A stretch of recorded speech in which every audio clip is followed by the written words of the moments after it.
Ya, Assalamualaikum warahmatullahi wabarakatuh. Perkenalkan, nama saya Arya Julianto Wasnita dengan NIM 3124100090 dari kelas Teknik Informatika 24C2 Universitas Pelita Bangsa. Pada pertemuan kali ini saya akan menjelaskan mengenai pemrograman struktur data. Di sini ada penggunaan inmen.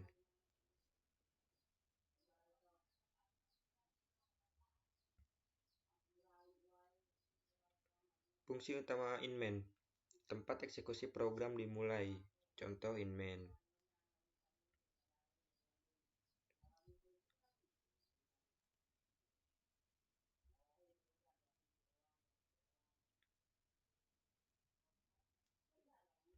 Code di mana itu memberitahu isi nilai. Baik, kita langsung saja lihat hasilnya ya.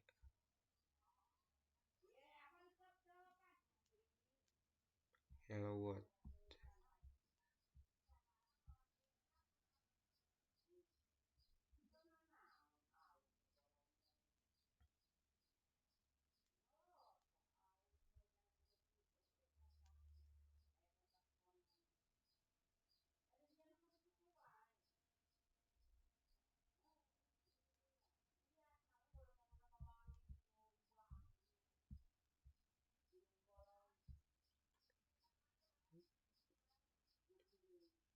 Ini hasil program yang kedua. Masukkan suhu Celcius. Kita masukkan suhu dalam Fahrenheit yaitu 89,6.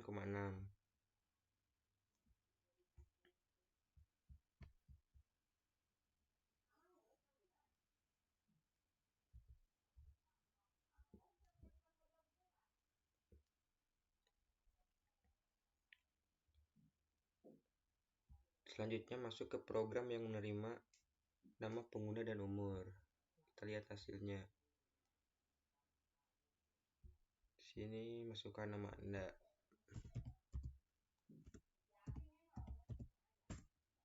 Masukkan umur Anda, masukkan umur saya berarti 20. Di sini langsung muncul, halo Arya, Anda berumur 20 tahun.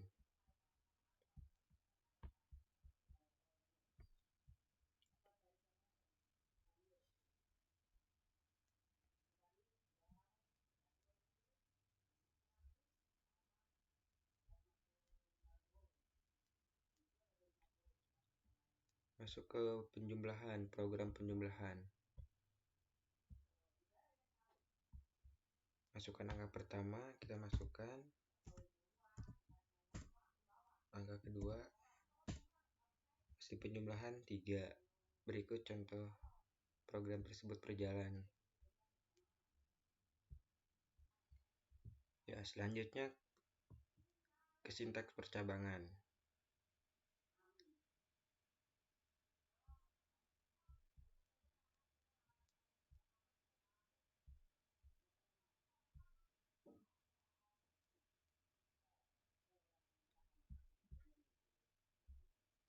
Jadi ini angka terakhirnya 0. Langsung ke sintaks percabangan mengenai pattern. Kita running hasilnya. Kita masukkan angka di sini. Angka 0.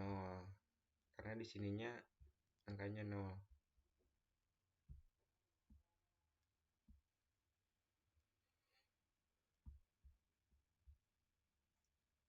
Kelulusan berdasarkan nilai. Berikut program kelulusan berdasarkan nilai menggunakan program C++. Kita running hasilnya. Kita masukkan nilai di sini 60. Dan di sini hasilnya lulus.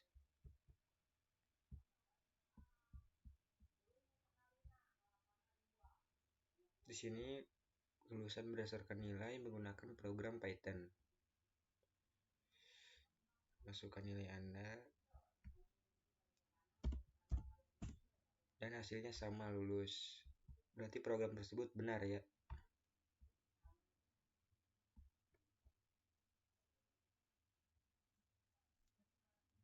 Percabangan sweep.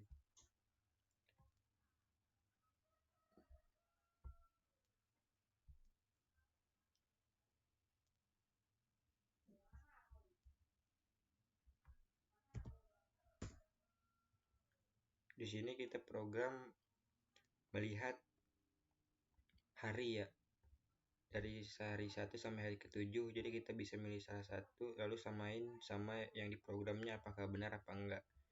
Di sini ada contoh dari hasil program, masukkan nomor hari 1 sampai 7 dan saya mengisi nomor 2. Dan nomor 2 itu di hasil running tersebut hari Selasa, dan di program saya pun sama hari Selasa. Berarti hasilnya sama ya. Berarti program tersebut benar.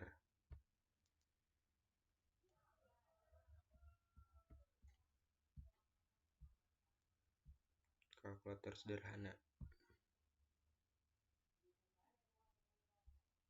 Masukkan operator.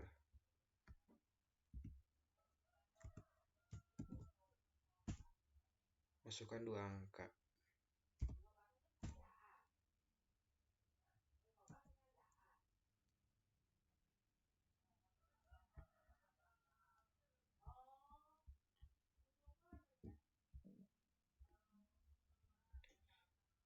Membuat kalkulator sederhana menggunakan program Python.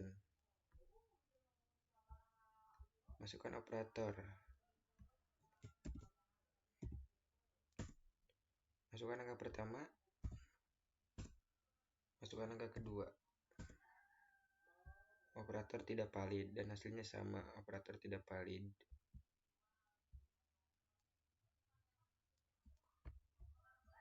Masuk ke program if bersara menggunakan program C++.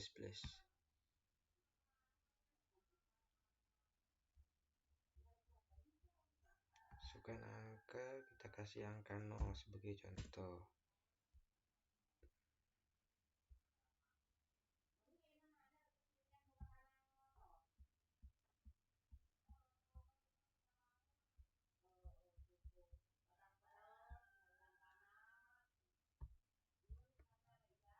Masukkan angka positif, angka genap.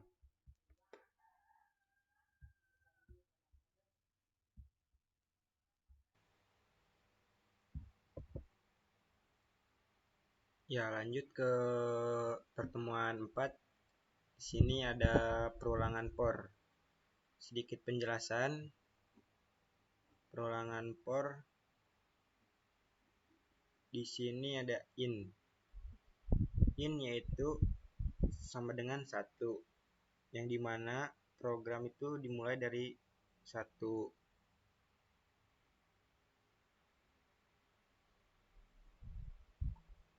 Kondisi ini yaitu loop berlanjut selama i kurang dari atau sama dengan 5.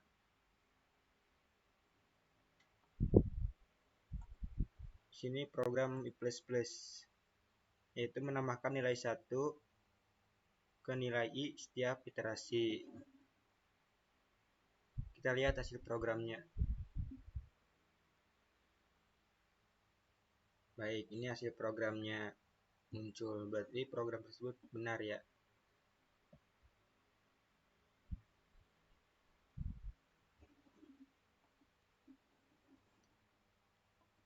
Langsung ke perulangan for menggunakan Python.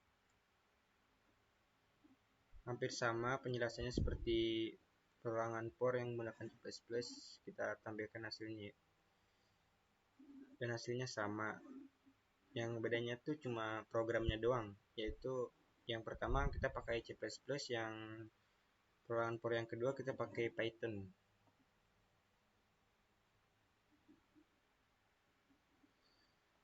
Selanjutnya ke kasus mencetak bilangan ganjil menggunakan Python. Program ini mencetak bilangan ganjil antara 1 hingga 10 menggunakan perulangan for dan kondisi if. Dalam C++, i%2 sama dengan 0 digunakan untuk memeriksa apakah i adalah bilangan ganjil. Jadi persen ini disebut operator modulus. Operator ini digunakan untuk menghitung sisa hasil bagi. Kita lihat hasil programnya. Berikut hasil programnya.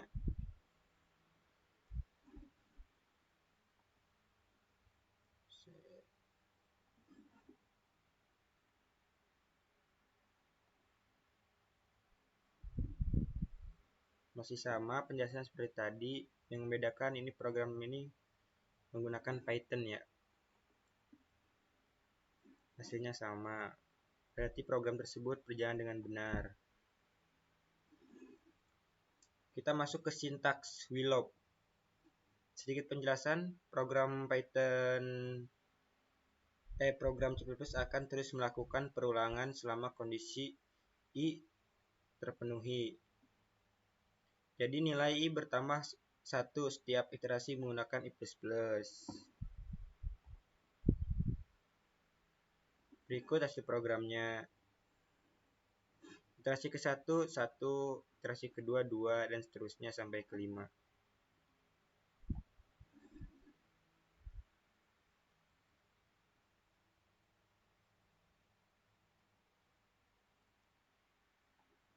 Sintaks WLOP menggunakan Python. Program Python ini jadi menggunakan while untuk perulangan yang bergantung pada kondisi I. Berikut hasil programnya sama seperti tadi yang menggunakan C++. Kita masuk ke studi kasus, menjumlah deret bilangan.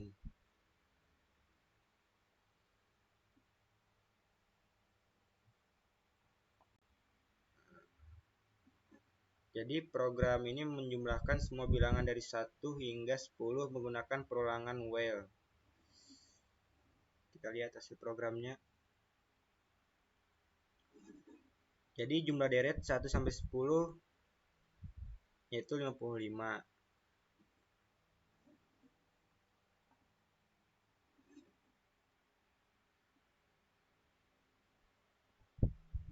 Hampir sama penjelasannya. Ini menggunakan program Python ya. Hasilnya sama. Berarti program tersebut berjalan lancar menggunakan program Python maupun program C++.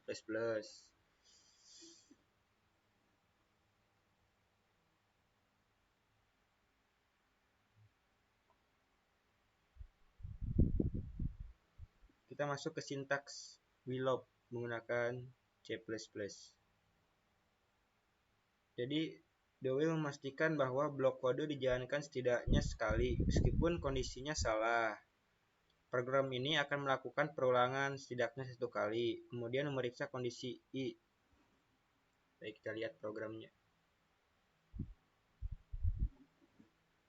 Iterasi ke-1, 1, iterasi kedua, yaitu 2, dan seterusnya.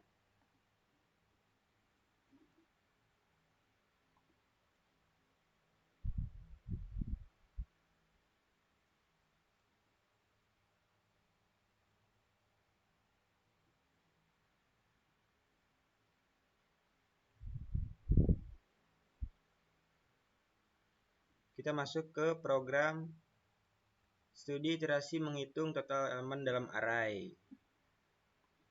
Menggunakan C++ ya. Sedikit penjelasan. Buat program yang menghitung total dari seluruh elemen dalam array menggunakan iterasi loop. Dalam program ini, perulangan for digunakan untuk mengiterasi atau melakukan iterasi seluruh elemen dalam array atau list. Setiap elemen dijumlahkan dan hasilnya disimpan dalam variabel total. Kita lihat hasil programnya. Berikut hasil program total elemen dalam array yaitu 15. Nah, ini yang menggunakan Python ya. Kita lihat hasilnya. Hasilnya sama ya, cuma programnya berbeda. Yang tadi menggunakan program C++ dan yang sekarang menggunakan program Python.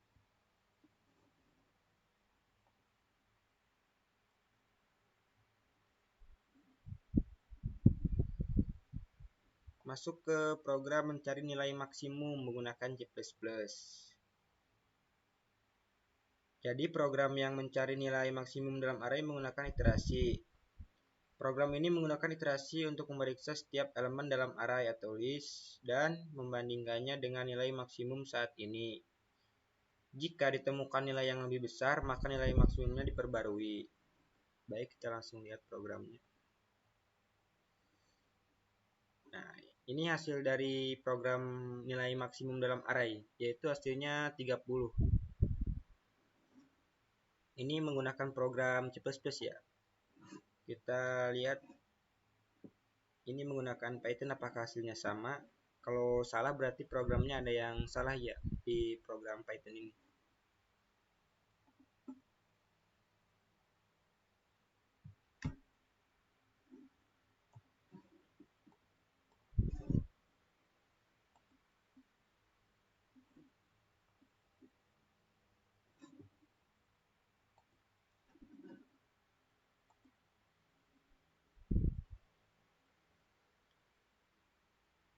Nilai maksimumnya itu 30 ya.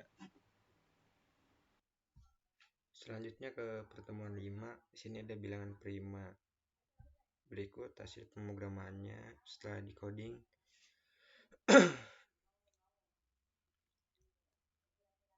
Dan ini hasilnya ya.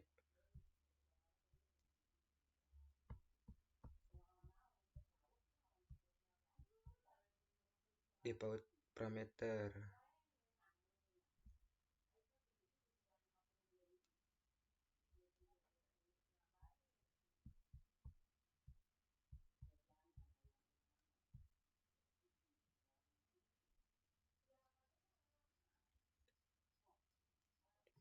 Di sini ada pemrogram memanggil fungsi tanpa memberikan argumen. Salam. Memanggil fungsi dengan argumen. Salam Andi.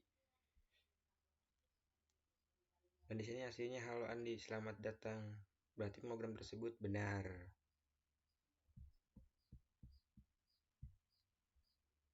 Fungsi rekursif menggunakan C++.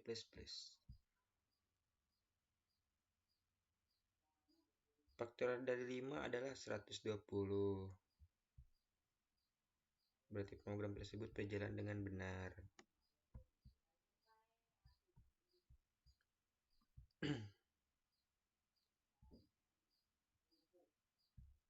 Dan fungsi rekursif faktorial dari 5 adalah 120 menggunakan Python. Dan program tersebut berarti benar. Fungsi tanpa return pertemuan 5 menggunakan Python.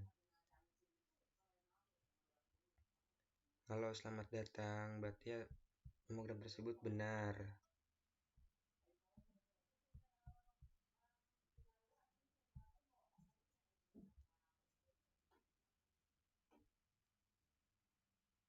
Hitung lingkaran menggunakan Python. Jari-jari plot input atau masukkan jari-jari lingkaran. Masukkan jari-jari lingkaran di sini return 3 sampai 14, kita masukkan angka 10. Luas lingkaran 314,0.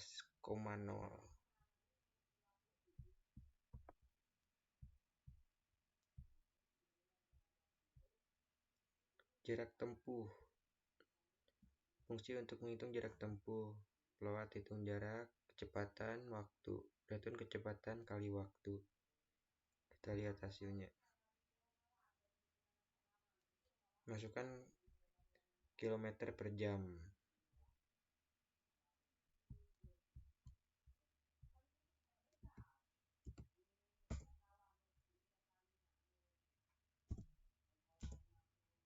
Jarak tempuh 25 km.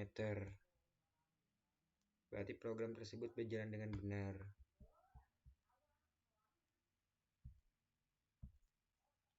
Kalkulator sederhana.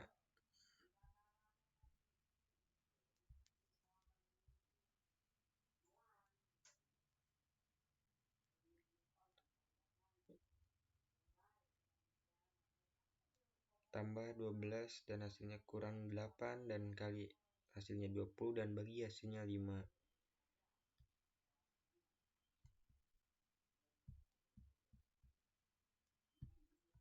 Selanjutnya ke parameter dan argumen menggunakan C++.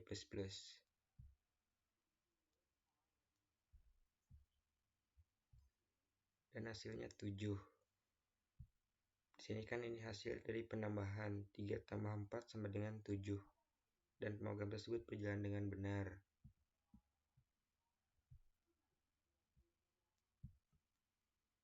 Masuk ke sintak dasar menggunakan C++.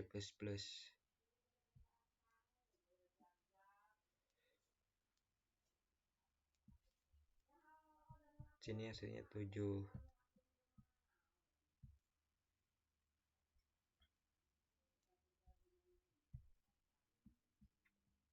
Dan ini menggunakan bahasa Python, apakah sama hasilnya? Kita lihat. Dan hasilnya pun sama, berarti program tersebut berjalan dengan benar.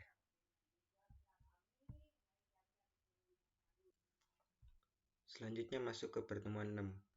Di sini ada contoh array. Berikut program yang sudah ada hasilnya. Kita lihat dari hasil array tersebut dengan mengrunning. Nah, di sini muncul elemen ke 0 hasilnya 10.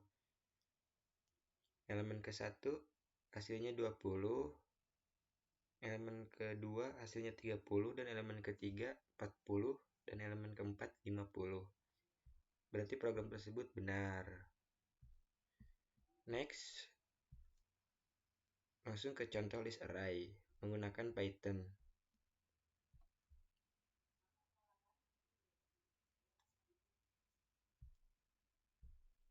Nah, di sini elemen pertama 10, elemen ke-0 10, elemen pertama 1, elemen kedua 30, dan elemen ketiga 30, dan yang terakhir 50. Berarti program tersebut benar. Next, ke implementasi dictionary. Menambah elemen ke dalam map. Di sini kita akan mengetahui seperti identitas mahasiswa ya, kayak nama, umur, dan jurusan. Langsung kita lihat hasilnya. Nah, di sini nama Andi dan dia berumur 20 tahun. Dan jurusan yang dia ambil saat berkuliah Teknik Informatika. Setelah mengubah umur menjadi 21, setelah menghapus jurusan menjadi Teknik Informatika. Dan di sini namanya Andi, umurnya 21 tahun. Dan program tersebut benar.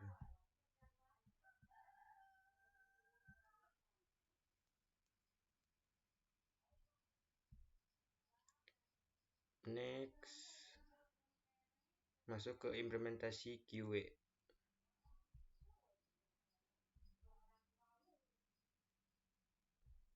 Elemen depan 0, setelah pop elemen depan 20. Dan hasil program tersebut benar. Next, implementasi stacks.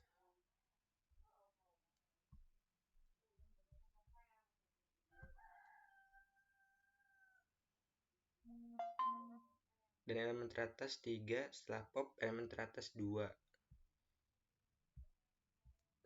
Dan hasilnya benar.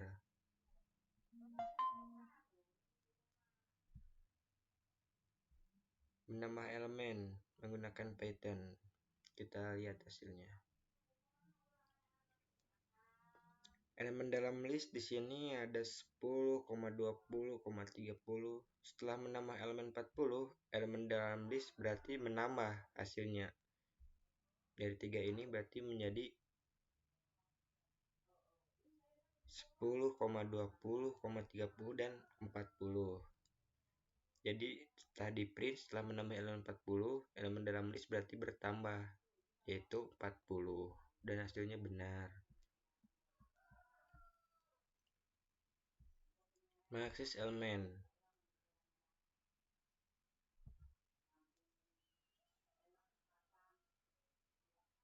Di sini kita bisa mengetahui ya elemen pertama tuh 5.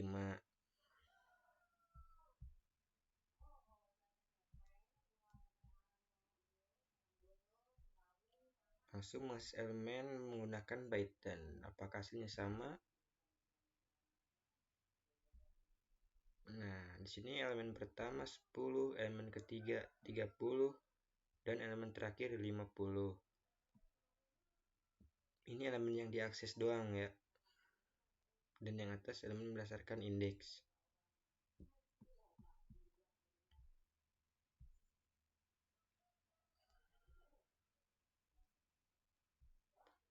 Mengurutkan data nilai.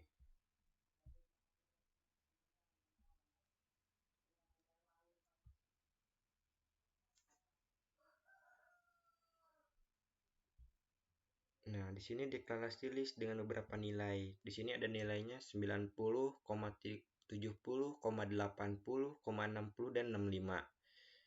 Nah, di sini kita mengurutkan list secara ascending. Nilai ascending.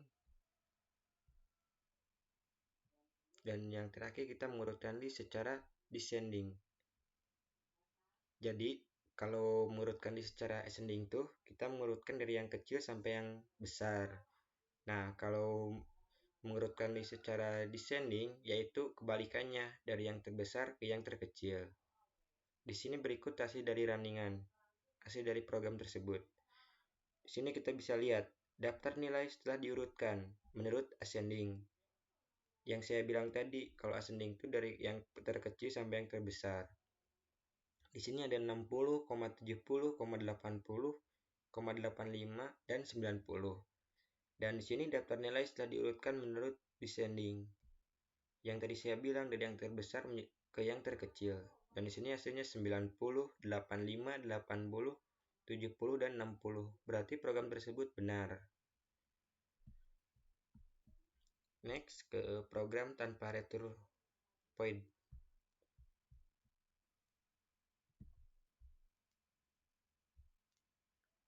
Elemen dalam array yaitu 10, 20, dan 30.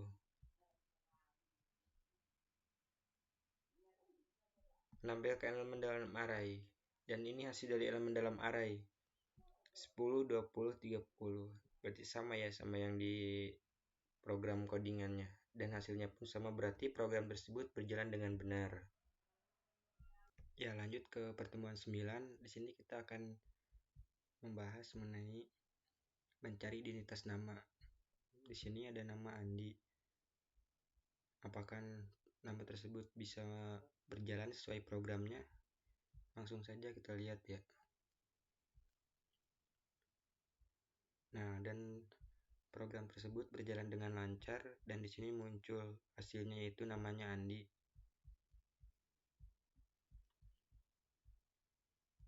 Nah, di sini kita menggunakan bahasa Python. Apakah program tersebut berjalan dengan lancar juga? Langsung aja kita lihat. Dan sama hasilnya, berarti program tersebut berjalan dengan lancar. Langsungnya kita ke pewarisan. Nah, di sini pewarisan tuh memungkinkan satu kelas untuk mewarisi atribut dan metode dari kelas lain. Ada kelas induk memberikan sifat ke kelas turunan. Langsung kita lihat.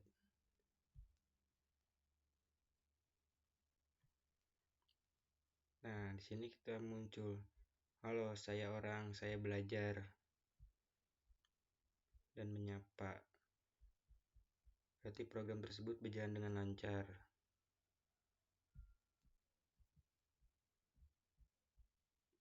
Langsung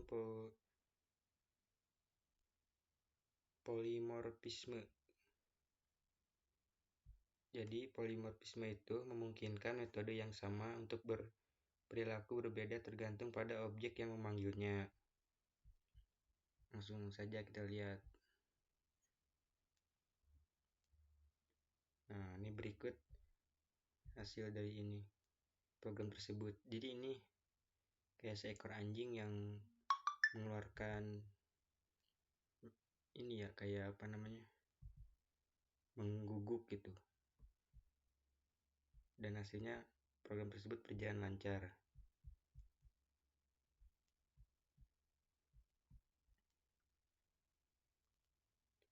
Langsung ke studi kasus kelas kendaraan.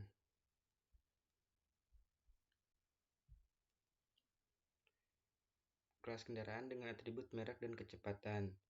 buat kelas mobil yang mewarisi kendaraan dan memiliki metode mengemudi. Langsung saja kita lihat hasilnya. Nah, di sini mobilnya mereknya Toyota dan kecepatannya 100 dan mobil di pengemudi.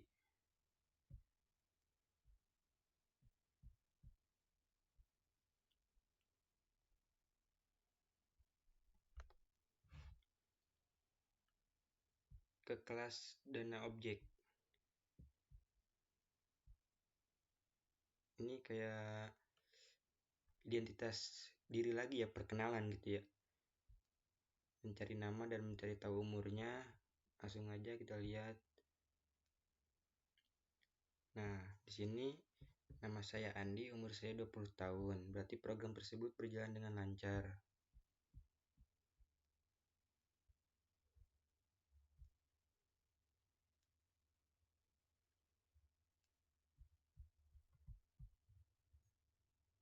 Ya, langsung ke pertemuan 10.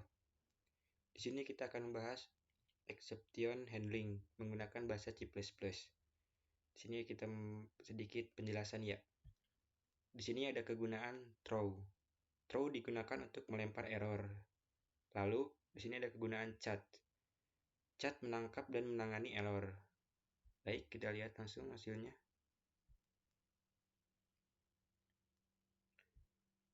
Nah, error yaitu pembagian dengan 0. Yang ini.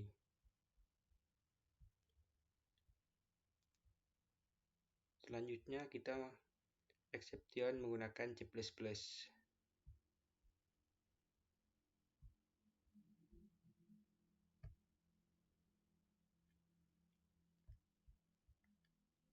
Jadi program error itu division by 0. Langsung program selesai. Jadi final itu kegunaannya buat melihat si program itu selesai.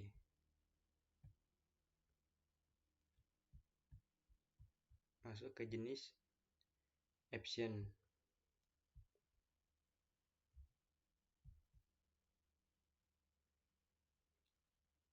Sedikit penjelasannya, beberapa jenis error dapat ditangani menggunakan multiple expect block.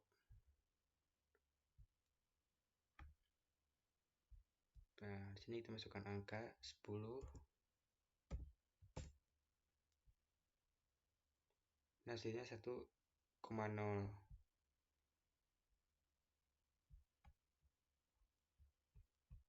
Masuk ke debugging. Sedikit penjelasan. Debugging sederhana dengan menampilkan nilai variabel sebelum error terjadi.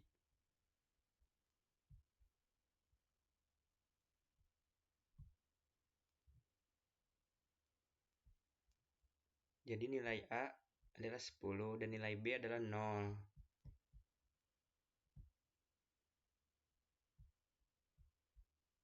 Lalu kita lihat debugging dengan bahasa pemrograman Python. Apakah hasilnya sama? Dan hasilnya sama, berarti program tersebut berjalan dengan lancar.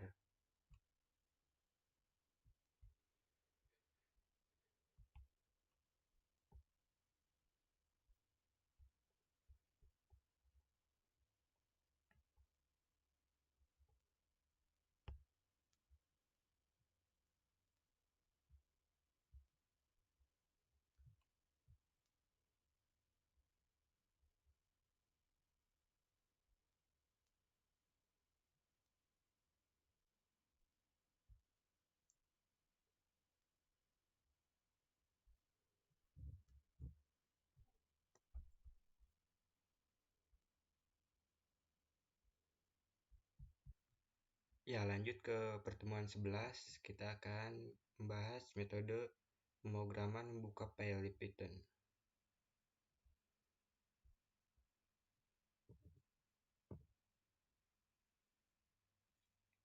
Kita menggunakan C++ dulu ya.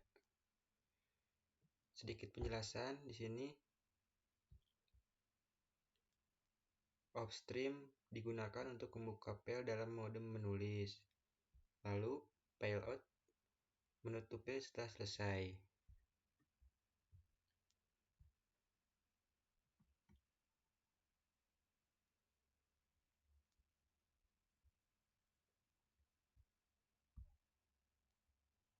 dan program berjalan dengan lancar. Kita menggunakan Python di sini.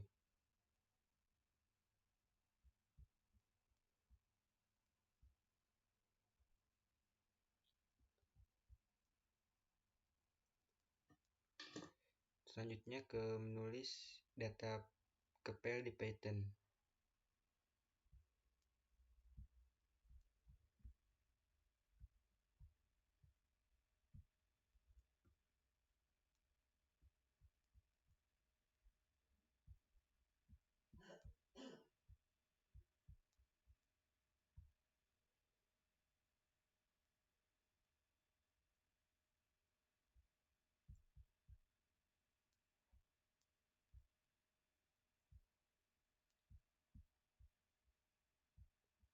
Lanjut ke membaca data file di C++.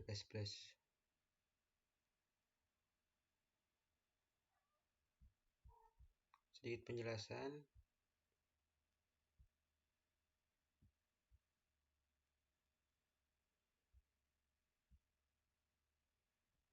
Di sini ada getLine ya. Nah, getLine itu membaca baris demi baris dari file.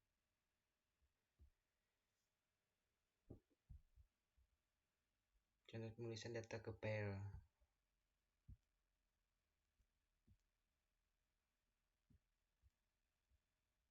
Lanjut ke menyimpan daftar nilai.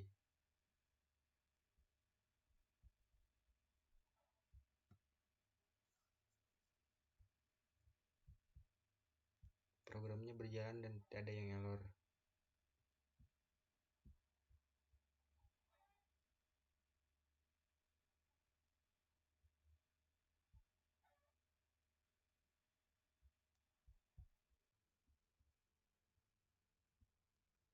Lanjut ke pertemuan 12, kita akan membahas mengimpor libray di C++. Sedikit penjelasan, IOStream libray bawaan di C++ untuk operasi input atau output seperti sin dan shout.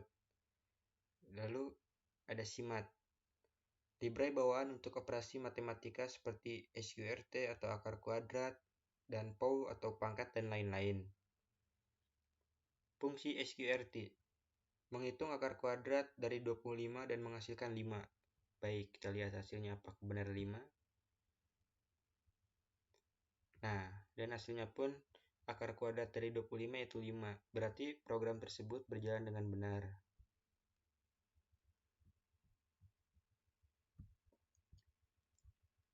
Lalu, mengimpor libray di Python. Sama halnya seperti tadi, kegunaannya. Akar kuadrat dari 25 yaitu 5,0.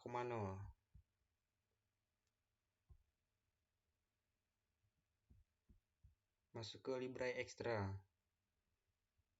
menggunakan Python. Di program ini array NP array yaitu 1,2, 3, dan 4. Apakah hasil programnya sama?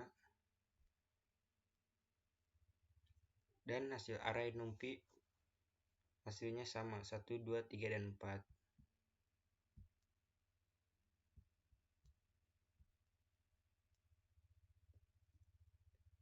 Membaca data dari file menggunakan program C++. Sedikit penjelasan. CMAT libray bawaan C++ untuk operasi matematika seperti trigonometri atau sin, cos, dan lain-lain. Lalu kegunaan MPI. Konstanta bawaan di CMAT untuk nilai V. Kita lihat hasilnya.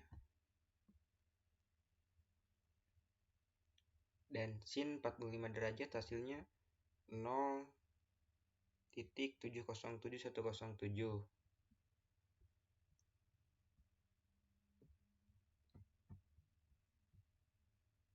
Membaca data dari file menggunakan bahasa pemrograman Python.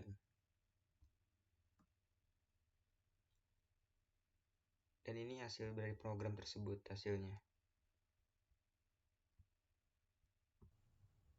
Ya, selanjutnya masuk ke pertemuan 12. Di sini saya akan menjelaskan mengenai program Library eksternal menggunakan C++. Sedikit penjelasan dari saya kegunaan dari program ini ya. Di sini saya akan menjelaskan kode dari kegunaan include-box algoritma atau string.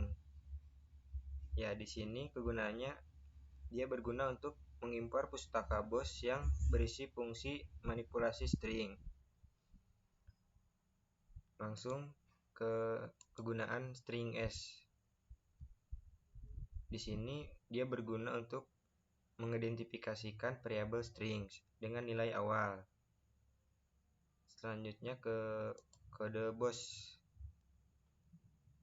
topper.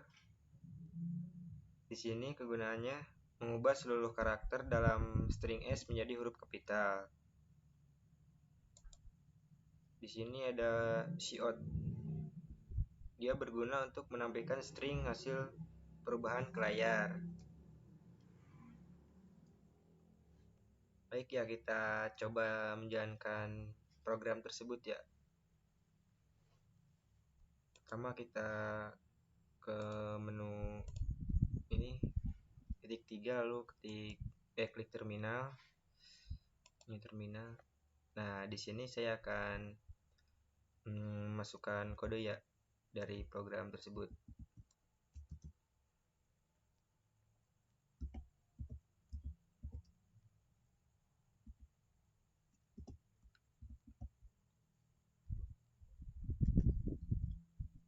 Baik, kita lanjut.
Kita tunggu terlebih dahulu ya.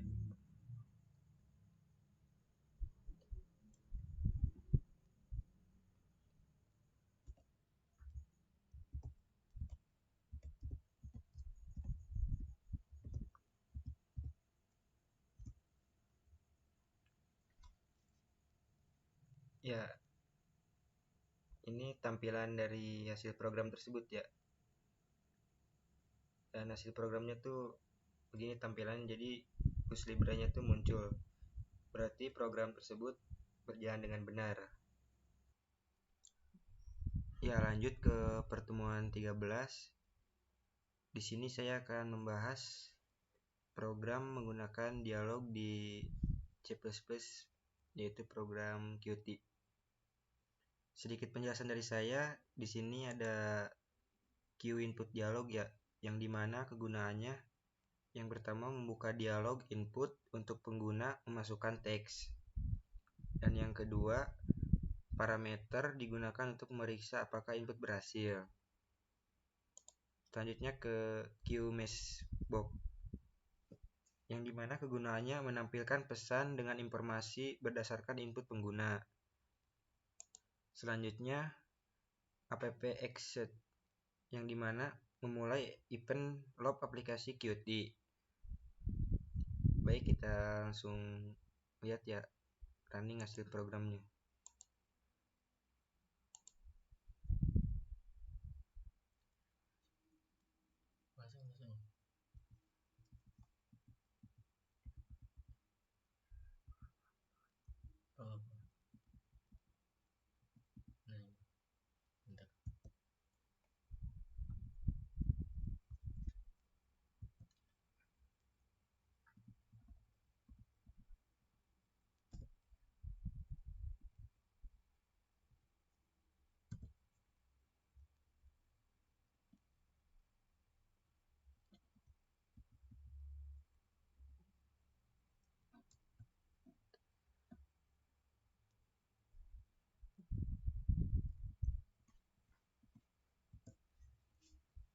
Nah, di sini kita ada menu masukkan nama Anda. Di sini saya akan masukkan nama saya ya. Area berarti program tersebut berjalan dengan benar.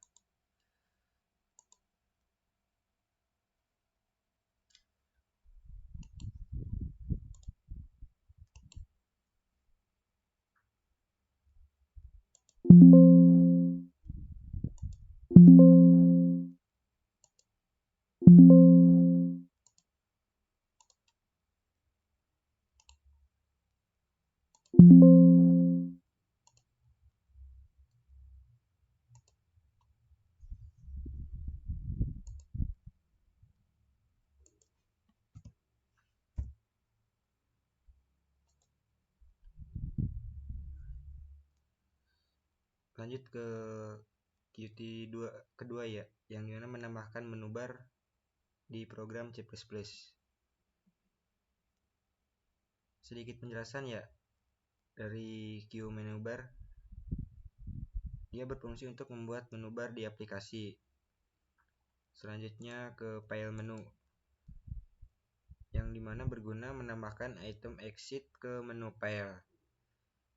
Lalu ke Q app location, yang dimana menutup aplikasi ketika it exit dipilih.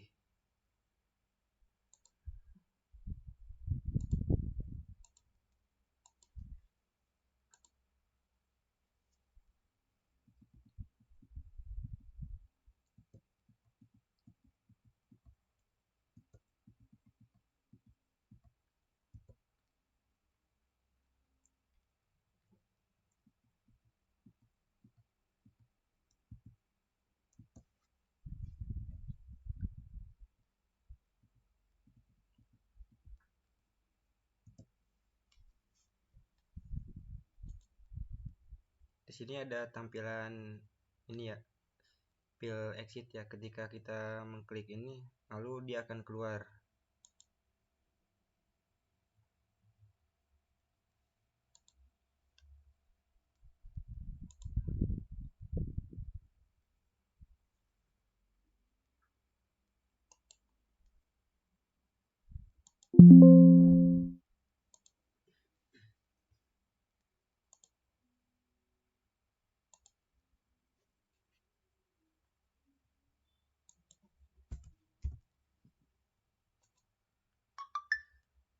Lanjut ke program Qt ketiga ya, yang dimana tab dalam GUI di C++.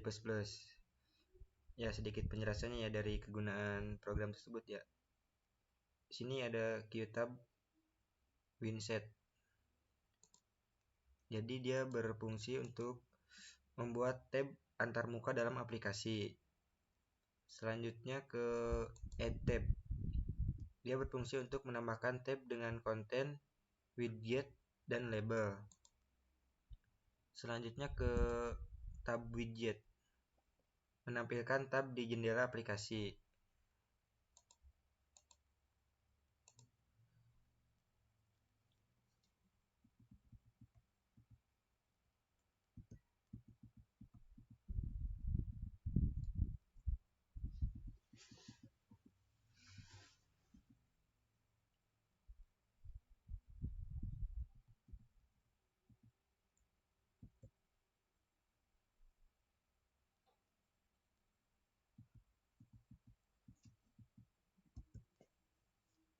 Nah, di sini ada kolom tab ya. Yang pertama, tab pertama tuh kosong ya, dan yang kedua tab berisi kosong juga.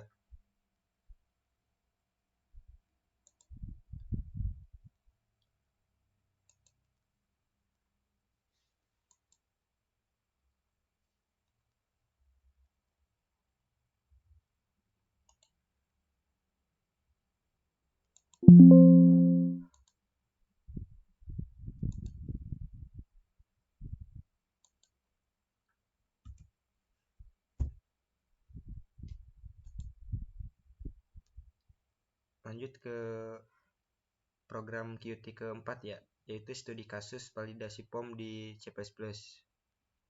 Ya, sedikit penjelasan juga dari beberapa kegunaan dari program tersebut ya. Di sini dari kegunaan QLin Edit. Dia berfungsi untuk kotak input untuk memasukkan teks.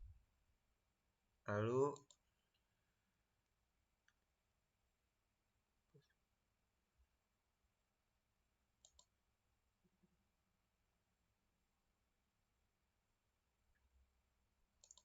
kegunaan dari QPost button. Dia berfungsi untuk tombol memvalidasi input. Langsung ke QPBox layout, yang dimana mengatur elemen GUI secara vertikal.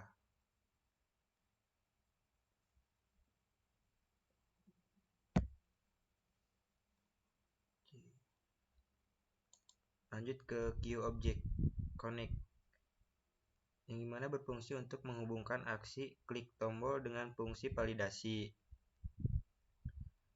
Selanjutnya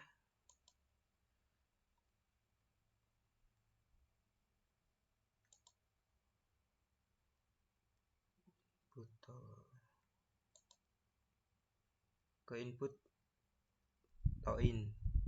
Dia berfungsi untuk memeriksa apakah teks yang dimasukkan berupa angka. Dan yang kedua, mengembalikan true jika input berupa angka dan false jika tidak.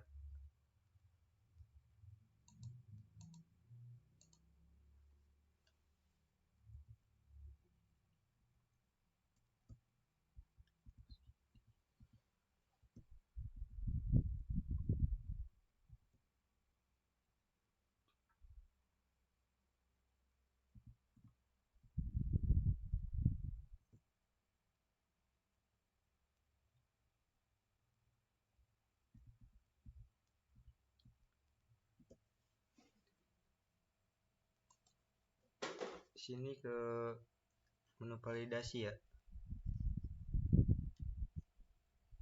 Jika saya memasukkan angka seperti ini, nanti akan memberikan pesan input valid. Misal saya mengetiknya bukan angka.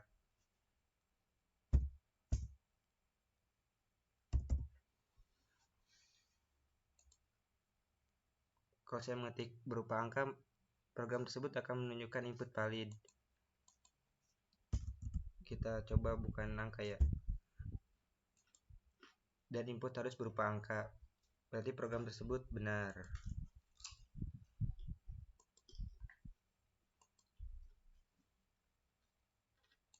Lanjut ke program Python. Di sini kita menggunakan dialog menggunakan program Python ya. Sedikit penjelasan. Di sini kita akan menjelaskan import tkinter. Jadi kegunaan dari import tkinter itu mengimpor modul utama tkinter. From tkinter import dialog sederhana untuk input data dan kotak pesan untuk output, atau menyembunyikan jendela.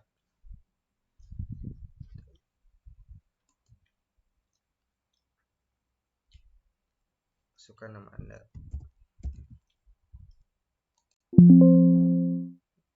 Berarti program tersebut berjalan dengan benar.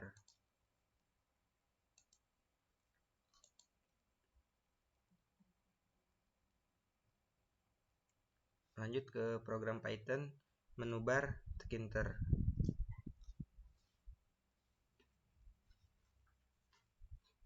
Ya, di sini saya akan menjelaskan kegunaan dari root. Jadi kegunaan dari rod itu membuat menu bar utama yang akan ditambahkan ke jendela.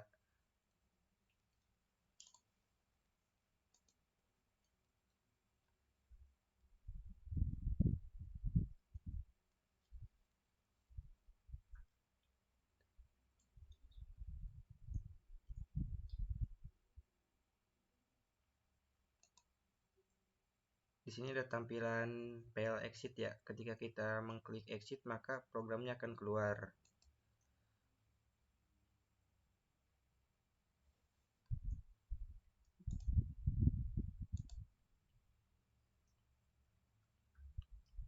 Langsung ke program Python, tab dalam GUI.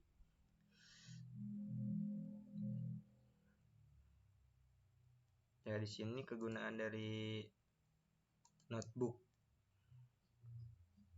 yaitu membuat widget notebook yang berfungsi sebagai kontainer untuk tab. Lalu kegunaan dari tab 1, membuat tab pertama sebagai sebuah frame. Lalu kegunaan dari netbook, membuat tab kedua sebagai frame, menamakan tab kedua dengan label tab 2.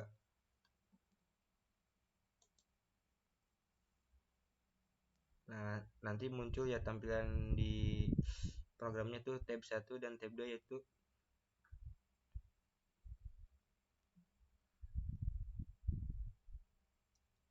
memiliki jendela 2 tab. Tab 1 berisi WinCat kosong dan yang kedua sama memiliki WinCat kosong.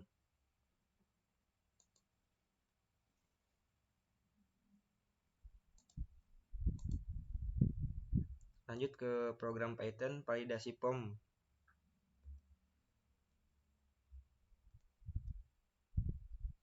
Ya, di sini ada fungsi validate ya. Dia bertanggung jawab untuk memeriksa input yang dimasukkan oleh pengguna. Lalu kegunaan entry get, mengambil teks yang dimasukkan oleh pengguna dalam widget entry.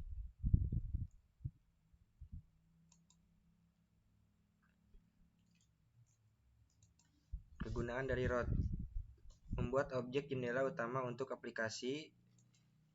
Dan kegunaan dari entry, membuat kotak input teks untuk menerima input dari pengguna.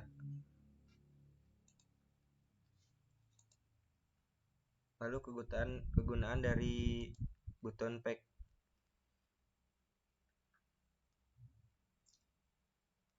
validasi menghubungkan tombol dengan fungsi validate yang sudah didefinisikan.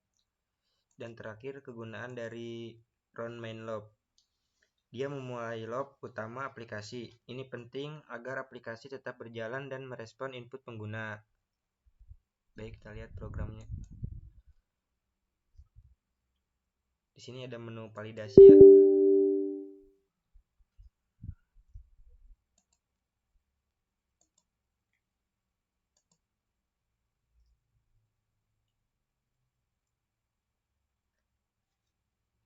Saya akan masukkan angka. Lalu muncul tampilan input valid. Berarti di sini saya disuruh menginput angka ya. Coba saya menggunakan huruf. Maka muncul tampilan input harus berupa angka. Berarti kita harus menampilkan angka.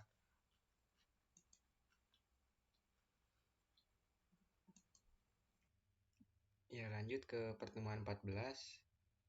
Di sini saya akan membahas implementasi heap di program C++.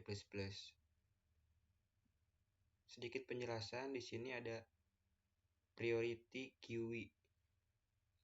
Jadi priority queue digunakan untuk max heap secara default.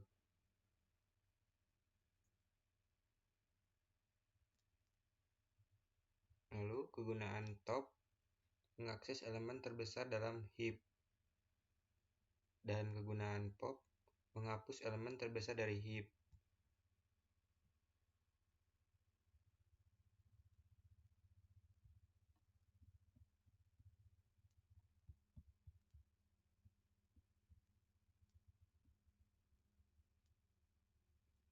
Nah, ini implementasi heap. di program Python. Di sini heap hasilnya 5,10 dan 7. Lalu pop min yaitu hasilnya 5.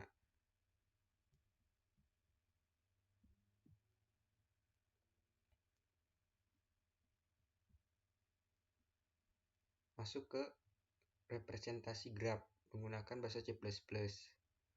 Sedikit penjelasan, graf diwakili dengan dictionary dan key simpul atau node, dan value daftar simpul yang terhubung dengan simpul tersebut.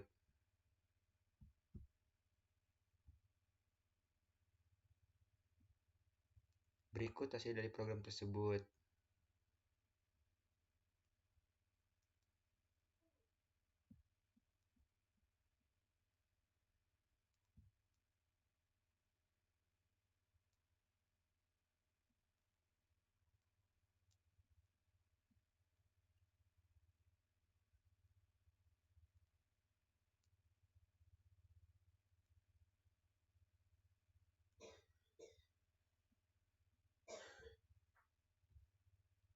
Masuk ke implementasi BST. Sedikit penjelasan kegunaan node, yaitu kelas untuk simpul dalam BST. Left dan right, yaitu pointer ke anak kiri dan ke kanan.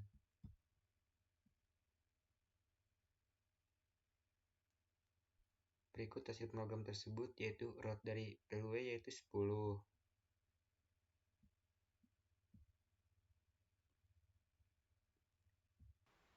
Ya, baik. Mungkin itu saja pembahasan dari saya mengenai bahasa pemrograman dari pertemuan 2 sampai pertemuan 14 ini. Kurang lebihnya mohon maaf. Saya akhiri. Wassalamualaikum warahmatullahi wabarakatuh.